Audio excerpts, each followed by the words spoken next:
Magkasamang dumalo ang kapamilya couple na sina Jericho Rosales at Janine Gutierrez kasama ang kanyang pamilya sa imbitasyon ng Palasyo ng Malacanang para magbigay pugay at respeto sa mga veteranang artista na yumao.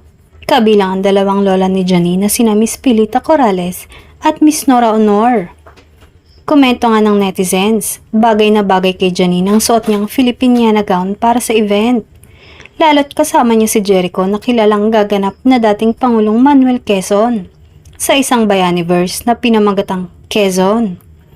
Bagay na bagay daw na maging first lady si Janine ni Jericho.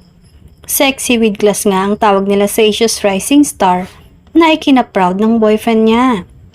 Kahit ano nga ang ipasuot kay Janine ay talagang dalang-dala niya. Mapa-sexy at daring na outfit, elegante pa din daw siyang tingnan. Kaya nga inulan na naman ng papuri ang aktres at syempre, nauna ng pumuri ay ang kanyang boyfriend na si Echo na looking proud nga sa tabi ng dalaga.